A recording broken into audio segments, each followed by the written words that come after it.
Welcome to Suffolk Freemasons free and accepted podcast, where we hope to inform, educate and entertain. Welcome to another podcast of free and accepted Masons here in Suffolk. We're delighted to be back with a fantastic guest. I'm your host, Mark Jepson. My co-host, we co-host again, aren't we? Yeah, we certainly are, Mark. I'm Roger Corston on this very hot day, so I hope you all listen and stay in your course.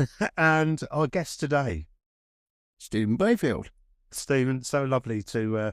you are a man of many voices and many names, really, aren't you? Well, yes, I am, and that's one of the things I like particularly, voices, but particularly Suffolk voices. Yes, and you are going to give us some of these voices. You're going to throw them in. This isn't scripted, is it? No, absolutely not. No, I'll throw them in as and when you want me to. Or when you decide. Yeah, maybe, yes. If I get bored, I shall just drop a new character in. I would just like to say to all those listeners, unfortunately, we haven't got subtitles. We just have to work out what the Suffolk slang is. And it is lovely, and partly the beauty of these podcasts is that we can get people with interesting hobbies and skills, because Freemasonry is the main theme of these. And when did your Masonic journey start? Well, I wasn't intending to become a Freemason, to be honest, but I had a customer of mine, who some people will still remember. He's not with us anymore, sadly. Worshipful brother Michael Spear. He was a client of mine, and he operated the Levington Marina. We used to do the electrical work for him. And one day he said to me, you know, Stephen, I really think, he said, you'd make a good Freemason. I said, do you know anything about Freemasonry? I said, no. I said, the only thing I know is that they've got a place in Framlingham. I said, I used to live near there, and every sort of Wednesday, once a month, they used to turn up looking rather strange, disappear in, all looking miserable, but come out very happy. He said, yes, that's Freemasonry. He said, I'm sure you'll like it. He said, I'll tell you what, he said, we've got a ladies' night, he said, we've organised at Debenham, at the community centre. Why don't you bring your wife along, he said, and just see who's there. You may even recognise some of the members of our lodge. So I agreed to go, and I walked in and I looked around, and I thought, goodness me, I know most of these people here, and a lot of them were either friends or clients of mine. And I said to the wife on the way home, I said, well, it was a lovely evening. I said, and if it's good enough for those people, it'll already be good enough for me. Exactly. So I then agreed to give it a go. But what I did say, I said to Michael, I said, look, I don't know anything about it. What can you tell me? He said, well, to be honest, very difficult. I'll give you a rough idea what we do and what our aims are in Freemasonry. I said, well, look, if I do join and I find anything distasteful, I said, or anything undesirable about it, can I leave again? Absolutely, he said. And that was 1987. I joined in 1988. And I'm still here, getting on for 40 years later. No, well done. Yeah, one of you hit a point that resonated with me, that I lived in Bury, and some friends invited me to a ladies' night in Sudbury. And it was a bit far for me to travel at the time. But, you know, I was hooked the day I went to that ladies' night, because it was so much fun. And perhaps really, as attracting members, more emphasis needed. Come to a ladies' night and see what great fun it is. Yeah, absolutely. Yeah, that's exactly right for me. But it's not just about us, is it? Absolutely. It's my wife. I mean, she felt very comfortable with the people she was with on that night. Yeah. So she was happy to encourage me to go. Yeah. And it makes it so much easier if you've got your wife or your partner on side. No, you don't need to support your wife, otherwise you just hit your head against a brick wall. So you joined in 1988. When did you become master? In 1999, I became master. I worked my way. Didn't you? No, I worked my way up, and the next year, the senior warden dropped out, and I had quite a good year and thoroughly enjoyed it. So they asked me if I'd do another year. Oh, yeah. Not quite so elaborate, because it is a bit of a drain on the old purse. Let's face it, to do it properly, I think. It doesn't have to be, but I wanted it to be. So it is a kind of key down thing. The first year we had our major event, the ladies' night, and we had that down here at Felixstowe, which was lovely. But the second time, we done it in the lodge itself, but it was still equally as nice. Just film it, just for people coming along. So yeah, and I thoroughly enjoyed it. And as I say, I still keep going back for more. I'm not quite as involved as I was, but You've been a visiting officer as well? yeah, I was a visiting officer for about 6 years, which I started off Group 4. Lots of lovely lodges, because they were country lodges. Yeah. You know, like Hartlesmere and Martin Lodge and those sort of lodges, Sexman ones, really good country lodges, which really appeals to me, because I like the personality, I like the characters within Freemasonry. Yeah. And I'm drawn to those sort of people. Chris, have any of your characters that you do been drawn from Freemasons? And if so, you may not want to name them, but... Yeah, I mean, you hear old boys get up and they stay in your memory, don't you? You know, and they're not always Suffolk playboys. No. And one old boy getting up, I think this was a Martin Lodge, and he worshipful master, brethren, and then he stalled, and then he start again, you know, and something about that man always made me want to listen to him. Yeah. But, do you know, when I was on purpose. And he might well have done. when I was a young police officer, I went to a parish council meeting. And Roger Nash will know the people because it was at Bacton. I think they were called the Black Family. Oh, yes. And the old boy, this is in the 80s, he went to a parish council meeting talking in real Suffolk dialect. And if you ever watch Clarkson's Farm and he has Gerald who talks to him and he doesn't understand. Oh, yeah. Well, the whole parish council looked at each other saying, "What's he just said there?" Yeah. So it's a wonderful act. So you do characters based on the Suffolk dialect, don't you? I do. Yeah, I mean, I just love the old Suffolk dialect, you know, that really appealed to me. I like it a lot. Well, where's the depth of Suffolk, though? Because, you know, there is a lot of areas that they think they're Suffolk. The accent definitely changes as you go through somewhere. Yes. Yeah. Ipswich is totally different, say, from Halesworth. Mm. And as you move further north, it then starts to become a bit more Norfolk. The time you get to Lowster, they told me like that, I Norfolk and that sort of thing, you know, it gets a bit more Norfolk. So it did change quite a lot. But the reason I like it so much is because when I started work in 1963, these old boys, these old characters were everywhere. I worked alongside them on the farm. You went to the pubs, they were all in there, and a lot of that rubs off on you. Yeah. And they used to have some wonderful stories to tell. And I do that now. I mean, I write comedy stories, and base a lot on the characters of the past. Yeah. And I put them out on Facebook, and people seem to like them. Where did you get? Because the Reverend Paul Pitt. Yes, the Reverend Paul Pitt is freelance incumbent, rural disciple, and saviour of poor sinful souls. Mark, how can I help you there? How long have you got? Well, I've done that in one of my charity shows, and somebody said, "I like that. Can you come and do it for us?" And then Mark Murphy, he heard me do it. And in fact, we've done some charity shows with BBC Radio Suffolk, and I did the vicar once or twice for him. And he had a Saturday and a Sunday show. Yeah. And he said, "Would you come on the Sunday show and do a slot as the Reverend Paul Pitt?" And I've done that for quite a long while for him. So actually, right up until the time that he left BBC Radio Suffolk. Because being slow, it took me a while to realise the relevance of the name. Yeah, that's it. Yeah. And I like the names, you see, like Mr. Bloom is my gardener.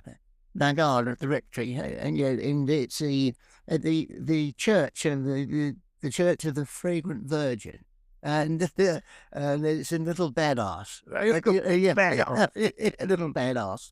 And Mr. Bloom is my gardener at the rectory, and his wife's name is Rose.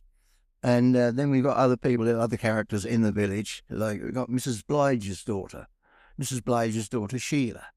She's very good with the men. Sheila. I picked that one up. Well, no, Mark, quicker than I thought. Yeah. So with your charity shows, you obviously do all the characters.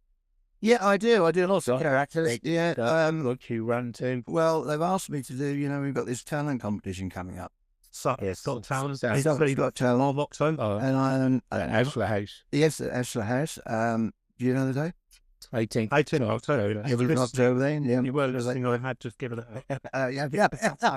Sorry. You didn't. No, I was thinking honestly, you didn't understand. No, exactly. Yeah, quite right, Rod. And who's hosting? Well, we've got a series of people coming along, haven't we? But as judges, we've got Ant and Dick, haven't we? We have, Yeah. myself and Mr. Murphy. Oh, there we are, and I've seen the pictures. Unrecognisable.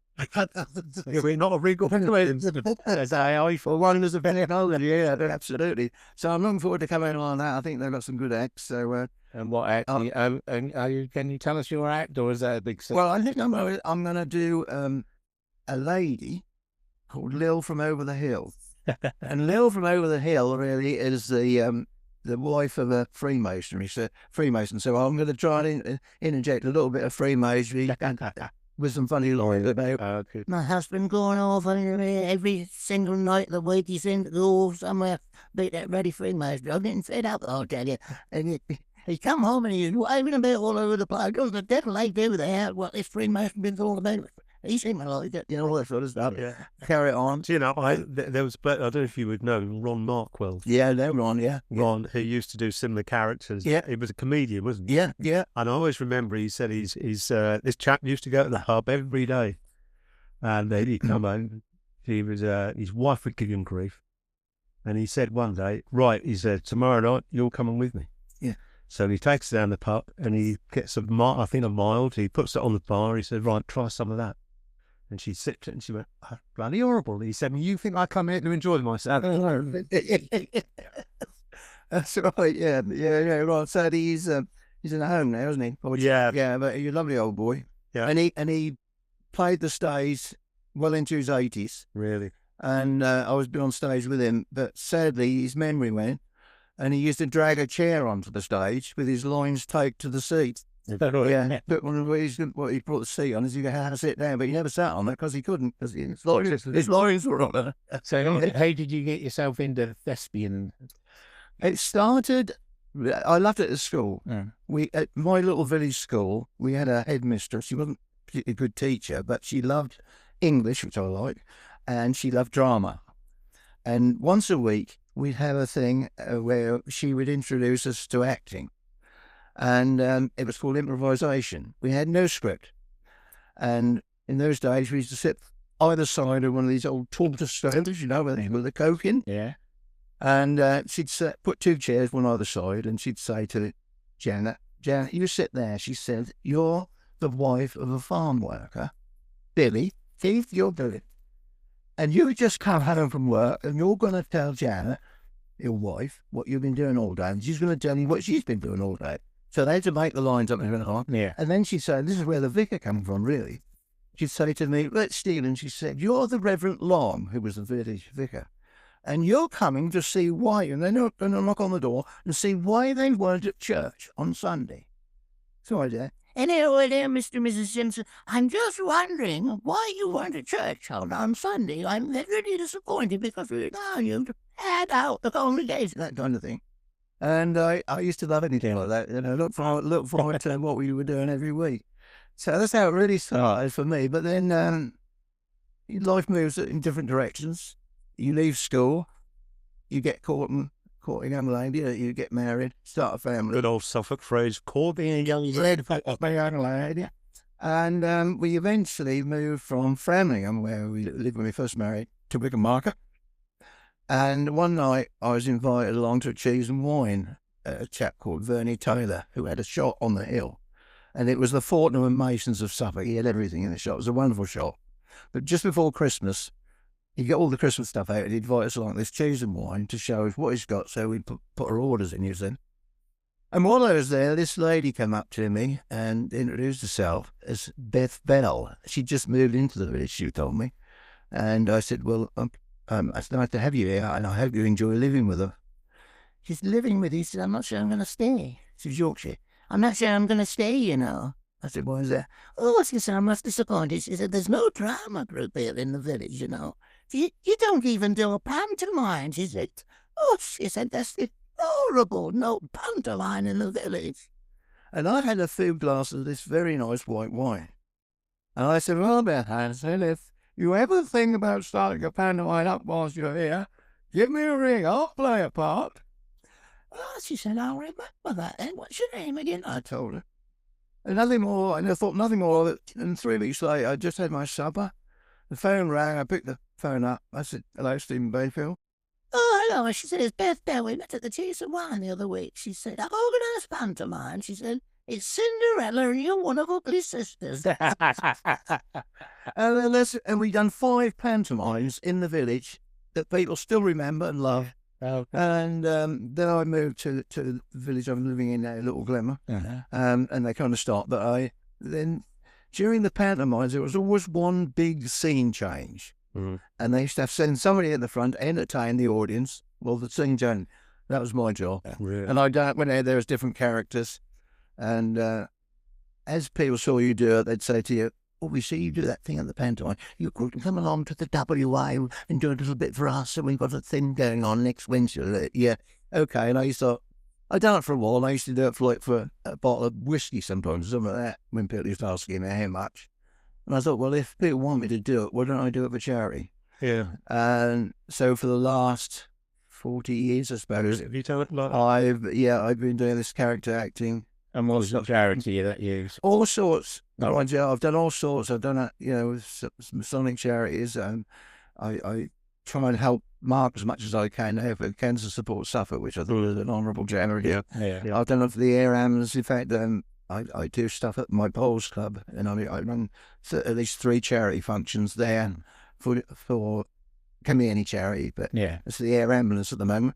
But the Children's Hospice, we've done a lot for that when they were raising money for the 3 years of Absolutely. Because I know a few years ago you laid on a fantastic Sunday afternoon at for the teddy bears. for the Deals? That's right. Yeah, it was lovely. Blenheim Hall. Blenheim Hall. What a fantastic day that was. That was lovely. So many people have sort of said, "When are we going to do that day?" We'd love to do it again. Unfortunately, the hall has changed, has been sold off. I'm trying to. That's terrible. I'm trying to make myself known to the new owners. I understand they're very nice people, so hopefully, maybe in the future, we can do something like that. Well, no, the weather was fantastic. Yeah. Wasn't it? But the whole day was a really good. That's right. We have done Parkinson's events there, and walks and raise money. But so that's how I got into it. And one of the things I meant to tell you that you remember Bob Tile, Yes. the provincial Grand Master at the time. Yeah. He saw me do a few of my bits and pieces,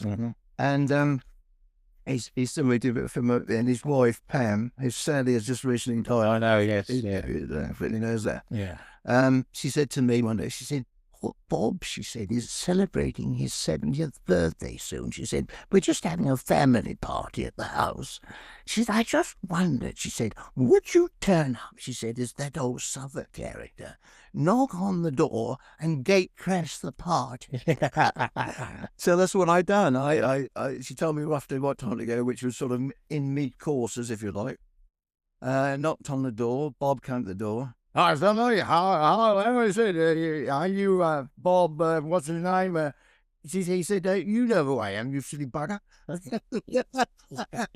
He said, come on in, he said, and sit down. He said, I suppose you're going to make a bloody annoyance of yourself. And I sat down and I done a little act for them around the time with all the family friends. Because sometimes the voices you do are superb. And they're so you just bring it, you've done for you, so they just come out brilliant. Yeah. But half the battle is having the right material, isn't it? You've got the right material. Oh, yeah, definitely. Yeah. So you're right. You're right. Well, I write a lot of stuff. I think I told you, I'm going to just talk about Aikenfield. Aikenfield is now going to be produced on the stage. And they've been advertising for people who can talk Suffolk to go along for auditions. And I went along. Because 2 or 3 people had got in touch with me and said, you ought to do that, you could master that all right. And I went along to the audition at the Working Men's Club at Benall, and the lady producer is Sir Peter Hall's daughter. Sadly, Sir Peter Hall's now passed away, but she wants to carry on his work, and he was a very, very famous director and producer. And so I went in for the audition. There were several, there was about 10, I think, there. Sat me down in the middle of the room and said to me, right, I want you to read an excerpt from the Aikenfield book. And would you read it in a Suffolk accent? Which I did. Very good, thank you. Now, there's a piece of Shakespeare here. She gave me this piece of paper with a paragraph of Shakespeare. Would you read that?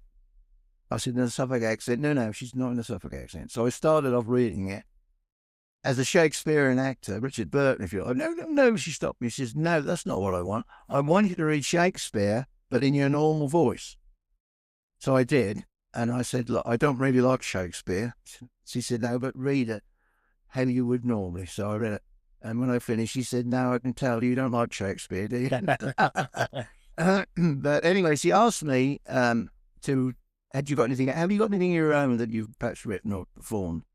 And I said, yeah, I've brought 1 or 2 sheets along. I said, and I write these little comedy stories, I said, about characters I've known from the past. I said, they're not strictly true, I said. They've got an artistic license, if you like, but they are based on the characters I knew and the way they used to talk. And I read them this one. I don't know if you want me to do that. Would you like me to do this? Read that. I read this one. It's about when I was in the electrical contracting game. I used to do a lot of work for different building firms. And there's a firm called Clow Brothers in Hatcheston, and they had an old plumber. And he wanted to be a plumber. He didn't want to be a heating engineer because that was too technical. He wanted to be a plumber because he was brought up a plumber. He wanted to stay a plumber. And he's an old boy. I always remember that, a very smart house. And the lady of the house coming through, and his name was Charlie Liney. And she said, oh, Charlie, she said. And Charlie just get his drill out, his big drill out. Oh, Charlie, she said, I hope you're not going to make me a lot of mess. He said, no, ma'am, I shan't make you a lot of mess. I'm only going to stir up what's already there. But this is a little story based on Charlie. And it goes a bit more, I call it a bit more Suffolk logic. Old Charlie, a local plumber from Parham, was then pulling up to the table to have his cup of tea after a hard day's work when the phone started ringing. "In that rum, and I can't have my grub in peace," he said to his missus as he grabbed the phone. "Hello," said the man on the other end. "Is that the plumber?" Charlie looked at his tempting beef pudding sitting invitingly on the table and sighed, realising this was probably going to be a call-out for him. "It's Dr. Foreman here from the surgery in Wickham Market. We are having problems with our lavatory. It doesn't seem to flush properly." Charlie lifted his cap, scratched his head, and with a wry smile said, "Sorry to hear that, Doctor, but there's a lot of that about at the moment. Just lift the lid, drop in a couple of aspirins every 4 hours, and see how it is in the morning." There was a stunned silence as Charlie put the phone down, picked up his knife and fork, and anxiously set about the gravy-soaked suet pudding I did not so delicately eat late. So, And I read that to them, and they liked that. And 3 weeks later, I got a call from them saying, "You've got a part, or several parts." yeah, but you then did, because work they wanted commitment, really, wasn't it? That it was, and I got back in touch with Jenny, who was the producer, and I said, "Can I know how much script I've got to learn?" Because I'm 77 now, and it's a bit like Freemasonry. Years ago, it was far easier than it is at 77, because the lines might go in, but they don't tend to stay there for too long. yeah. The old stuff you can bring back, you can recall that, but the new stuff is hard. So she said to me, "I'll send you the script." So she sent the script, and there was a lot of dialogue to learn. And she also told me how many performances there would be, and there would be 11 performances, one after another, all over the county of Suffolk. And, of course, a lot of rehearsals leading up to it. And I said to her, "Look, I'd love to do it. And if it was 20 years ago, I would do it. But I'm afraid it's a step too far for me now." And she understood. And I went on to say that with the Suffolk dialect, not everybody can do it. I've seen a lot of people I knew who tried to do it end up making it a West Country sort of thing, like a pirate or something like that. I said, "But I'm happy to act like Charlie Haylock did for Ralph Fiennes as a coach if you want. I'll come along to your rehearsals and give you a bit of guidance if you want me to." Oh, she thought it was wonderful. So she said, "Yeah, come along and support us at the rehearsals." So I will do that a few times. Yeah, there's a lovely story about Ralph Fiennes, though, doing the dig, because he was taught Suffolk. And when he started to do the filming, they said, what are you talking? What are you speaking? And he went Suffolk. He said, "I've been taught Suffolk." He said, where the guy lived who did the dig didn't talk like that. No. And they had to read the whole thing. And they had to get a local guy for the area that the guy who did the dig came from. And it was a completely different stuff. Yeah, that's right. Because I often say, even Ipswich, you can tell if they're from Chantry, from Whitehouse, from Witten. You can. Accent. Even in that small area. Yeah. The accent. What you touched on something about that, which members listening to this will go, that resonates with me, is the older we get, the harder it is to learn ritual or remember ritual, isn't it? Yeah, absolutely. And that shouldn't be a problem. It shouldn't really be. Not as in we shouldn't be tucked in because somebody can't. Because if you've tried hard, that don't matter, does it? No, there's a difference between trying hard and reading from the book and not reading it well. There's people who read now and they can't read it. No, that's even worse. Read it well. And that's even worse than trying to learn it and messing it up. So if you're going to read it, make sure you read it time and time again before the meeting. Because some guys, they turn up at the meeting and then read it First time. Yeah. And the biggest thing is chapter, because some of the words in chapter, they can't get the tongues round. And That is embarrassing. Yeah, absolutely, yeah. Because I still think there's something really nice about having a good meeting where either if you've learned the ritual or, as you say, you've prepared to read it, because it's still important for us, isn't it? Today, we also got this problem where people haven't got as much time to devote to learning the ritual. No. Their lives are so busy. And I don't think that we should allow that sometimes to put off people. No. If they have to read it because they really can't find the time to learn it, then they should still be encouraged to come and not be frowned upon. Absolutely. We're in a kind of a transitional period, I think, when it comes to this kind of thing. Yeah. And the old boys, of course, don't want to know about reading. They want you to learn it. You commit yourself. And a lot of young people really can't, can they? But the most important thing, we want people to come and enjoy it. Definitely. Well, for me, it's the camaraderie. Yeah. The festive board is by far the most important thing for me, because I love the festive board. The people you meet through the festive board, you meet all people that way that you're in the other way. Yeah. And you don't know you're going to be sitting there quite often, do you? Or sitting on it too. And I've made some really good friends, lifelong friends, through the festive board. Well, I've met through the PGM Werner Franzel, who's from Framley. Yeah, Werner. What a lovely man. Yeah. And I think if it hadn't been for Masonry, I'd have never met somebody like that. And we'd meet for a coffee, and we chat. Do you know, I went to a lovely 60th wedding anniversary, 2 Sundays ago, for Travis Scarf and his wife Jean. I'd never met Trevor at Freemasonry. He's a Stowmarket Freemason, and he invited me along. There's 100-odd people there. Oh, that was a couple, aren't there? It was a lovely. They've been through lots together. So they have. I've kept in touch throughout. All the lad has been through. Very sad for them, but he's bounced back, and his Freemasonry is so important to him and to his wife June. They absolutely love being part of it, and still do. He's well into his 80s now. Yeah. And when I got, he rang me out. He said, "Look," he said, "I don't want you to say much, but when you just say a few words," he said. I said, "What? Just to thank you for inviting us?" He said, "Yeah, that sort of thing." And I said, "Look, he lives in a little place called Harleston, doesn't he?" Yes. Right. And you have to be very careful because there's 2 of them and they're miles apart. If you think it's the wrong one, you're in serious trouble. It's like going to West Burdock to East. Yeah, that's right. But I know Trev, he's a good man. He likes a joke, and I can take the mickey out of him. Yeah. And I done that. I done about 5 or 10 minutes, pulling his leg, and he absolutely adored it. And I think the people around there liked it as well, because I've had quite a bit of feedback from us since. But I like doing that. I mean, I often get asked to stand up at a festive board and stuff. People do like a bit of humour, don't they? Yes, right. Do you often get the vicar turning up at the festive board? I haven't done it the festive board. There's no reason why we shouldn't. Well, I think what we could do, because we're almost out of time. So what about some advice from the Reverend Pulpit to conclude this chat? Yes, but I think that you do really need some good advice. And looking at you two boys here this afternoon, you really do need some very good spiritual advice, I think. But nevertheless, I was talking to an old boy the other day, and he was very concerned about the environment. And I want you to listen to this very carefully. And he was worried about what might happen, what's happening in the big wide world. And he kept on and on and on, and I couldn't get away from him. In the end, I said to him, look, it's no point worrying about it. There's nothing you can do about it. I said, tell me, if you heard that the world was going to end, say, next Wednesday, what would you do? He said, well, that's very easy to tell you what I could do. He said, I'd make love to anything that moved. He said, what would you do? I said, I'd stand ready still.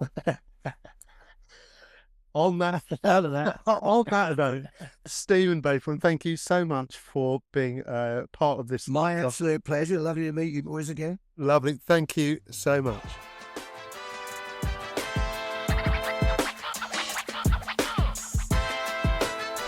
Thank you for joining us on another free and accepted podcast. Please like and subscribe to our Suffolk Freemasons YouTube channel.